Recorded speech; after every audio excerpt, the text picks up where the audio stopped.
Welcome back to Your 1230, the only podcast where our guests tell their story with the help of 12 questions in just 30 minutes. I'm your host, Mike Solitro, and today we are thrilled to be joined by Eric Wohlwend. Eric has been a full-time, I started getting here, I dropped my paper. Eric has been a full-time real estate investor for 20 years. He has repositioned over 1,000 units and still controls hundreds of single and multifamily residential properties. He has written multiple #1 best-selling books, including Family Success Triangle. He finds creative approach to make good deals great. Using what he teaches, both of his kids started buying real estate when they were 7 years old without any money or credit from their parents. Very well done. Both of his sons have purchased enough assets to be financially free before they were old enough to drive. The family continues to invest and travel North America, learning and growing together. Eric, welcome. We are really excited to speak with you today. Thank you so much. It's a pleasure to be here. Of course, yes. Pleasure is mine. All mine, I should say. And I love that bio, one, for everything you've done, and two, for the inclusion of the family. What I wanted to start with, though, you talk about creative ways to have a deal go from good to great. How does that usually work, or how do you do that? Everybody wants to talk about win-win situations so much that it's a cliche, and I really hate to say it. So what I do is I ask people what they want. And if you dig deep enough, you can really figure out a way to give everybody they want. And my kids pick this up and let's start with a problem. You always start with a problem, and then you find a way to solve the problem. So one of my partners, we had just bought a 60-unit building. And here we are. We've got this, multi-million-dollar complex, needs all this work. He owns it for about a year and says, you know what, I really don't want to put any more money into this. And he is almost exactly 20 years older than me. So he's getting to that, I think I want to retire and sit back and collect money and not do anything phase of his life. So hopefully some of you can relate to that. Well, I don't want to take over the building on my own. It just doesn't make sense to me. He says, the only thing I really wanted out of this, now that this is going back and forth over multiple conversations over about 2 weeks. He said, I really just want the depreciation and I want to never have to put money into it. So we record a mortgage for all the money that he already has invested, and he's getting a nice chunk of money every month for that. He also is getting 50% of the property. He decides to sell most of his shares of the company. And I said, well, I don't want them. My tax bracket is just as bad for me as you. But my children, they are, wow, I think one was like 8 and 10. It was right around there. So they make virtually no money, which they did actually make more money, and they have been filing taxes since they turned 8 years old because they bought their first piece of property in their own company's name, which meant they had to file a company return and a personal return when they were 7. So taxes started about when they turned 8. And since they're in such a low tax bracket, making virtually no money, I mean, it's not like they have earned income at 7 and 8, more than a few $100s here and there. He sold the property to them, and I called up my accountant and said, hey, is this legal? How can we make it legal? And a few days later, he sends back with 2 highlighted versions of the IRS code and said, I'd probably use this one. And basically, he found a place that said, it is okay. You can give the depreciation to the seller, and the buyer can take over. So basically, each of my kids bought 20% of the company from him. So now the original partner is down to 10%, but he still gets his 50% of the depreciation, which is really what he wanted to begin with. That saved him, and I'm just guessing on this, but probably 10 grand a year for like the next 6 years. And then the children, actually, Devin paid $10,000 in income tax last year at 15. So, but at the first couple of years, it was just a few hundred to a couple thousand. So it made a dramatic difference in his taxes. And the kids only had to pay $20 to get 20 shares. Figured $1 a share, right? But then over the course of the next 6 years, he's making all the money and then some that he would have. So that is one of the creative deals we did. Now, most of the deals my kids buy, they go out, they work everything out on their own. That one, however, it took 3 or 4 of us working together to figure out what is everybody willing to give. This is a pretty big deal. How can we do this and really get everybody what they want? And so the kids, the building isn't great. We've put a lot of money into it. It's going to be a far, far better investment for them 10 or 20 years after we purchased it than it ever would be for my original partner. And it'll be okay for me. Like I said, I'm 20 years younger than him, but I'm 20 to 30 years older than the kids. So they're the ones that are really going to see the benefit from that. Absolutely love that story. First of all, it certainly illustrates any way you talk about creative, how that was done to kind of solve your partner's problem and then to loop your family in and to get them a advantageous situation. Also leveraging the account, which is also always good advice to make sure that you're doing things properly when you can run it by someone who is a professional or more expert in certain areas. But Absolutely. Always hire experts. I really liked where you started there is find out what they want. Because a lot of times someone's position might be different than their ultimate interest, which it was here, that there was something that kind of worked for everybody. So that story was really a great place to start because it illustrates all of those things. From there, I wanted to ask you, getting the children involved at such a young age, one, kudos, because any of us with children know it's tough to get them to listen to do anything, let alone something so lucrative and worthwhile. How much convincing, if at all, did it take to get them to listen to dad and then to kind of get on board with this lifestyle at a young age? We didn't do any convincing. They just saw our lifestyle. We have a much different relationship with our kids. Yes, of course, I am the parent. I am the dad. I set rules. And I let them see the good and the bad of what we do in life. We travel. So many people have asked, how did you get your kids to do that? We almost wrote the book, How Did Your Kids Do That? It ended up to be titled Family Success Triangle. And that's the couple 100-page version of the answer to your question. We also travel all over speaking, an hour and a half at a time. So to condense this down to 2 minutes, we showed them the good points of real estate. We showed them traveling around in a private plane. We showed them, massive tax benefits. And when they first got there, when they paid their first tax bill, they understood just how nice it was to have write-offs and depreciation, especially these phantom write-offs that you're not losing money, but you still get a deduction for. They never really saw anybody go to work. I know a lot of your kids, the people listening to this, they will see mom, dad, or both get up and go to work every morning, or maybe your second shift. Well, their grandparents were more or less retired. All they remember is they were retired by the time my kids were born. And I haven't had a job in over 20 years. So that was 5 years before my first one was born. Mom hasn't had a job. Their mom hasn't had a job. She worked for a year or two longer than me. And now she has an office and she runs a real estate brokerage. But she goes in 3 or 4 days a week. If she doesn't make it in until 11 or 12, that's okay. It's just not something that they do where you have to go and clock in. They never experienced that. And they realize that running a business gives you a lot more freedom than having a job. So they thought, yeah, maybe this whole business thing and investing would be good. And the first one, he came in and asked me, he goes, hey, Dad, can we play? Can we play? And what do you tell a 3-year-old? He always wants to play, right? Said, hey, let's play that game. Remember memory?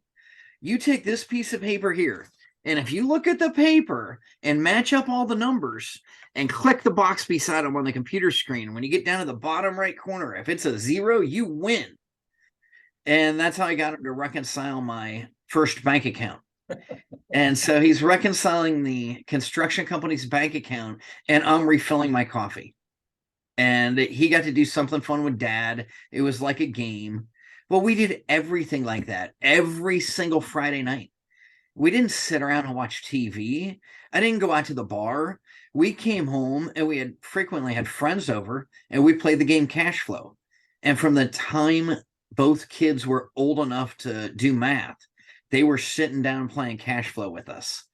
By the time he was 7, he went to the National Real Estate Conference, which, by the way, my family runs the Youth Academy at the National Real Estate Summit every year. But he went in, he was supposed to be 14, and I talked him into the class at 7. And I walked in a couple hours later and said, hey, I promised to come in. Is my son mature enough? Is he allowed to stay for the rest of the weekend? And the guy said, if you're asking, you must mean Devin. He's in the back corner teaching all those 20-year-olds how he kicked their butt in cash flow. I was like, that's not really fair. He's played every Friday night his whole life. So yeah, we made it into games. We played games everywhere we drive. We listen to podcasts, and he hears a podcast just like yours, learning about business, money, investing, or whatever it interests us at that time. And then he got to go to a couple of the places. George Gammon has his Rebel Capitalist. And we went to his live event. He met Devin, thought it was just awesome. And the kids both thought it was fantastic because they listened to him on the radio when we're driving. So meeting these people in person, Mark Victor Hansen, Frank McKinney, some of these rock stars out there, and getting to talk to them at parties and getting invited to dinner with them has just been awesome. And that keeps the kids more pumped up than anything I could ever do. Just because we bought them a ticket and took them. I didn't ask, hey, is it okay if I bring my 10-year-old to your conference? Figured they're selling seats for a couple of $100. I paid a couple of $100. I took my kid and they thought it was so amazing. And a lot of these organizers say, oh, wait, they're kids. They can come for half price or for free. And they have been invited to so many conferences. The one got an email, hey, we'd love to have you fly out here to Scottsdale and be in our group. And since you're underage, of course, you can bring a chaperone. So I'm just the tag-along chaperone. I only got picked because, well, I have a pilot's license and can get him there quicker than mom. I mean, that's fantastic. What I'm writing down here is takeaways, is including them, let them see firsthand what you're doing, why it's important, how it's different from what they may think of, what they may see in school, stories they hear, other parents, other adults they see, making a game out of it. So it's fun for them still in a child way, but they're learning something.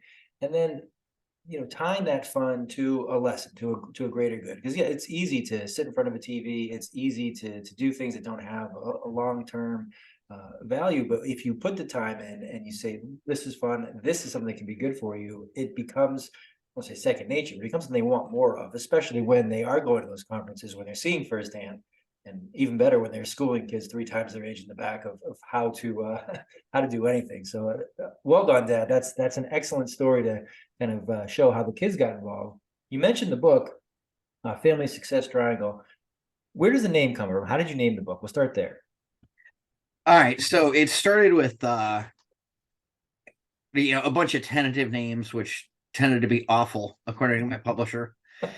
And realize that it is really the integration of our family into everything in our life. That is really the essence of the book. It is, how did you manage to run? And we own about 20 businesses, hundreds of rental properties. And how did you do that and still spend so much time with your kids? We homeschool the kids. We travel with them almost 6 months out of the year. How do you do this? And in fact, one of my jokes in some of the classes I teach is they're not really homeschooled, they're more vacation schooled. I mean, my kids learned how to swim in a Marriott swimming pool at whatever hotel we were at. So the whole triangle part is, we integrated the kids into business. Devin started reconciling. That freed me up so I could play with him more.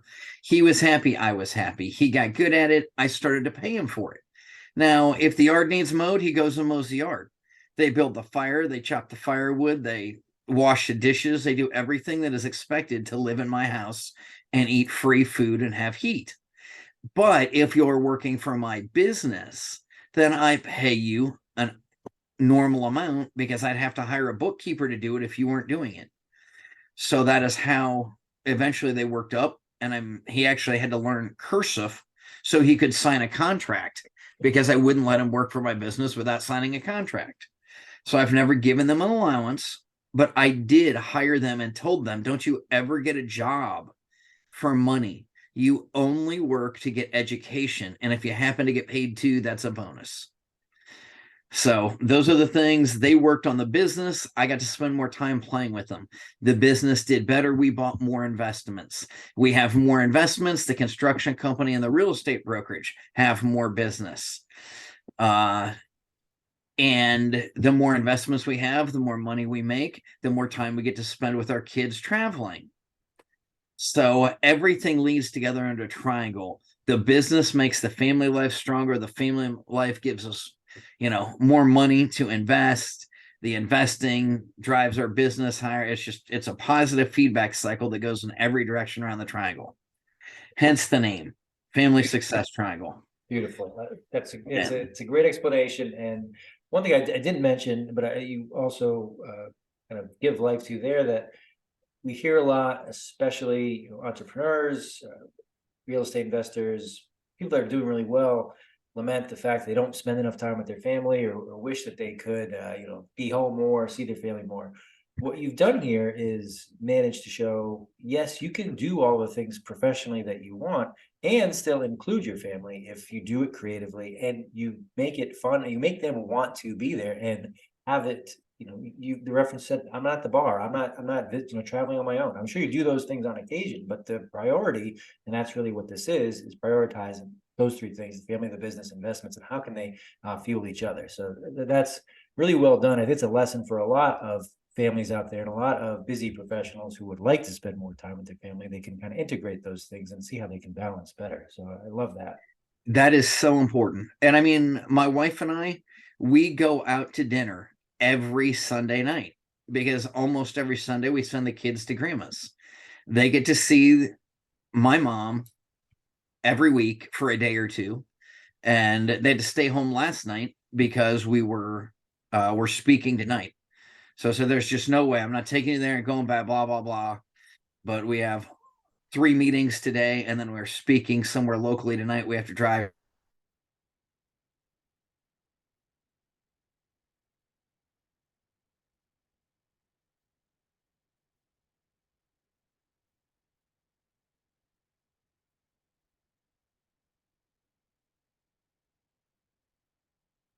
Oh, there you are. You're back. Sorry, I lost you. We had to drive. Sorry about that. So yes, the kids get to go to grandma's every week, which conveniently frees us up. We drop them off and drive straight to there to a restaurant. And my wife and I go out. And I never got into that label of, oh, let's have date night. But I realized I'm not happy if I don't get to take my wife out. Or more importantly, she probably pays most Sundays, so she gets to take me out every Sunday. I enjoy sitting around and having a couple hours to talk to her and not think about, maybe we talk about work, maybe we just talk about what's going on around the farm or the kid or whatever we want. There's no schedule. It's just spending time. And that's one of those things that you need to make time for your children. And I think a big problem that we're combating in the world today is dads really need to be there for their sons. It would make a dramatic improvement in the world if teenage boys had a father around.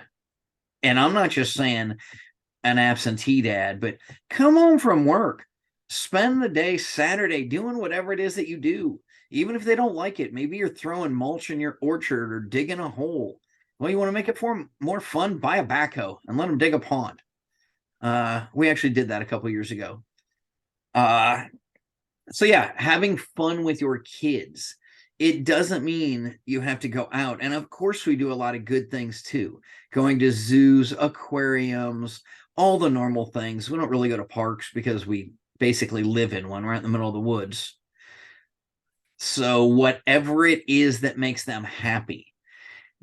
One thing I find a lot of parents say, hey, my kids all hate this. They want nothing to do with real estate. And it's a shame. But how many people own 30 to 50 rental properties and they live a good enough life and they go on a cruise with their wife whenever they want?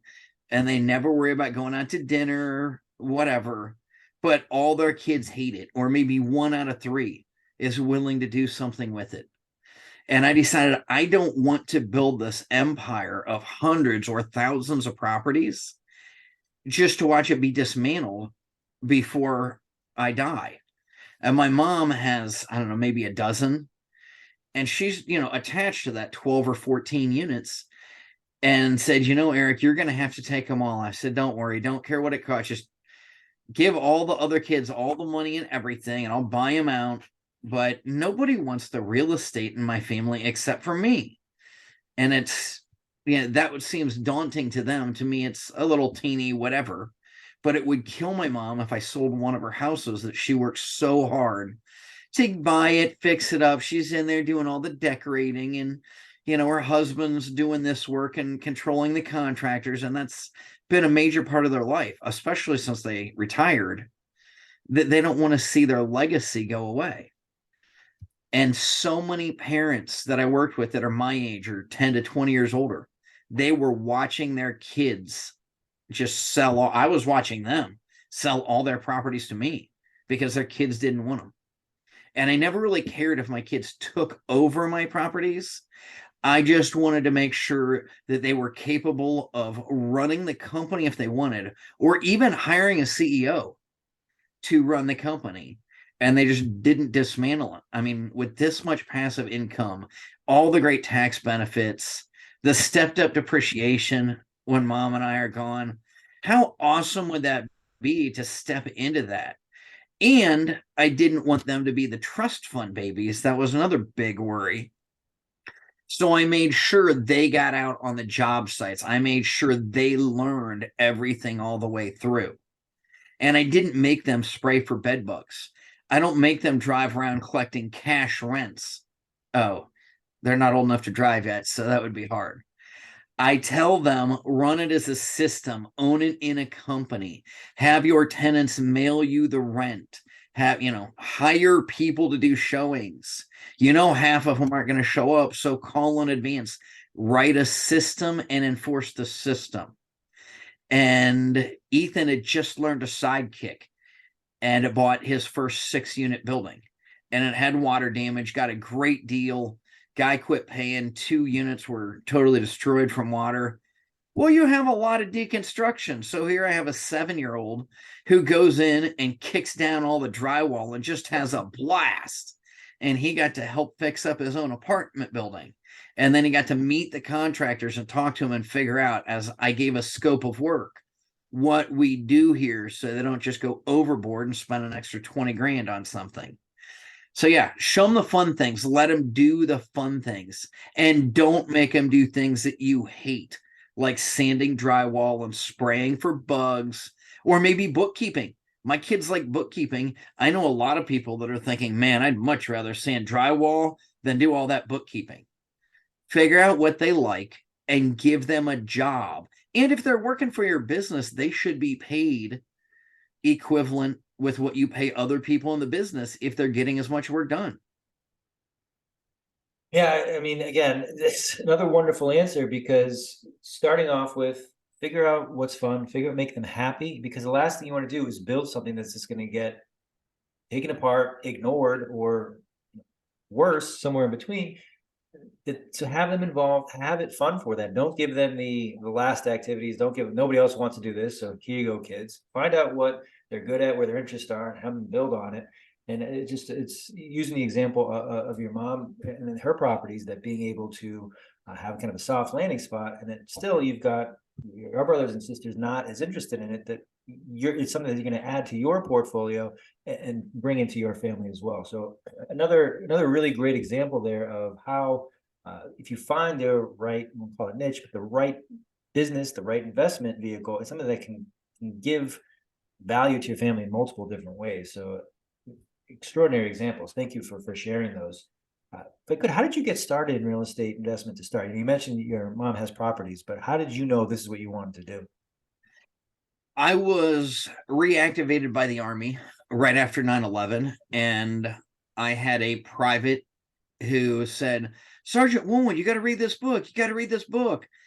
And I won't tell you exactly what I told her in military form, but it was something about her sitting in a snowbank for the rest of her shift if the name of it was Rich Dad Poor Dad. And said, my mom's been trying to get me to read that stupid book for years. So here we are about 5 years after it's been published, and I finally read it just to shut her up. Thought, my God, this is the best book I've ever read. And then I went out and read everything else Kiyosaki ever wrote. And I had a 40-minute drive to get to the arsenal every day and a 40-minute drive home. And I listened to cassette tapes, which for all of the millennials out there, that's what we used to call podcasts. And we'd listen to these things on cassettes and CDs every day driving to and from work. And I'm in charge. I mean, I have a bunch of more or less mature adults working for me that look at your picture on your ID, check underneath for a bomb, open a gate, close a gate, and repeat. And we do that 6.5 hours a day, 7 days a week. The only thing I need to be there is to verify the radio and the landline works. And I spend the rest of the time reading a book or occasionally opening the gate so they don't have to every time. So I read a lot of investment books. And then right before that ended and I went back to one weekend a month, I decided to buy my first rental property. I thought, hey, I'm smart enough. I read enough books. I can do this. Next thing I know, I say I lost 3 jobs in 2 years. That would be the third one, because working 6 days or 7 days a week, you can support a family. Working 2 days a month, you definitely cannot. So I rushed out. My last day in the Army until I went back to the reserve was Monday. Monday afternoon, I was pre-approved for a loan. I found the property on Thursday, had an acceptor offer by Friday. Wow. That was my second single family home. 2 years later, I had 20 units. There's at least a 4 unit and some other stuff in there. And then fast forward, now I buy anywhere from 20 to 100 a year every year for the last 20 years. And just started by reading books, which is why the whole family is so interested in writing books. Every morning we wake up, no matter what's going on, and we read for a half an hour, sitting either in the library or if it's colder, we sit in front of the fire in the living room. And we just sit there for a half an hour and we all read together. One of the family things we do. I know for my family, I'm going to model a lot. My kids are a little bit younger. I'm going to model a lot of these behaviors because I just love the results that you've had and I love the foundation they've been built on. So we are going to, of course, recommend Family Success Triangle, Rich Dad, Poor Dad. What else can somebody do if they want to get started in real estate? Well, specifically for you, I would say that you could find a kid that's already doing what they are doing. I don't know the age of yours, but The Treehouse was written by Ethan, and Devin wrote The Garage. This is actually his second book, and the third one, which is the second in this series, should be out. He has to re-edit one chapter, then we get illustrations done. But The Garage and Treehouse are awesome books for anywhere from about 8 years up. I mean, if you sit and read it to him at any age. I remember my dad reading the Boxcar Children to me when I was really little. And these are fun books that teach 2 or 3 lessons at least, the same lessons we teach in our book from a younger kid's point of view. And just an awesome way. And of course, it's all about the drama of high school and, a girl that kind of likes him and he doesn't know if that's cool or awful. And, all the stuff that goes on into teenage books. So we will we'll include links to all those books in the show notes for sure. We spent a good amount of our time talking about your professional background, what you do with your family.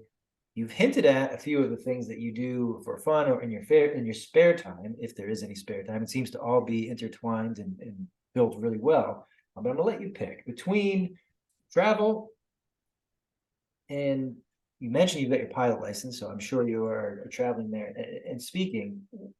How do you spend time when you're either on your own or if it's completely separate from your professional endeavors? What do you prefer to do? My favorite pastime is probably flying.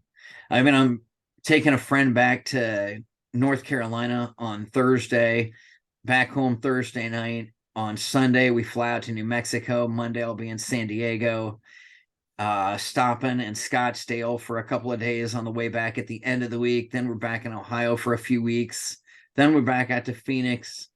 But I like to travel, and I hate commercial airlines. Ever since I had a disagreement with United and they drugged me off the plane, I decided not to do that anymore. And Okay. I bought a bigger pressurized airplane so now I can go where I want. And I also have a little one just to go out and have fun with. And the kids love, especially Ethan, loves to fly that one with me. So yeah, that is what I do for fun. We also have a pond and an orchard and a farm and ride four-wheelers and shoot everything you can imagine. And my wife loves archery, so she's out at the range every Wednesday. So we get out in the outdoors and have fun there too. Okay. Um, you've done nothing but an excellent job of telling us what you have done to build up a successful investment business, how you've written books that talk about those stories. So all our listeners, check those out. Your children have done the same. Check those books out. And how you've incorporated your family in all of these things. I feel like we've done a pretty good job of covering most of that. But is there something that I have actually? Yes, I just thought of it. I want to ask you: people traveling with their families, with their kids. You've done it since they were young. Is there any advice or any tips that might not be kind of top of mind, but since you've done it well, that you could recommend? If I'm traveling with my family, I should know this. We are open. I know a lot of people would go nuts if they were in that close of proximity to each other. You have to know when it's time for them to have their own private time.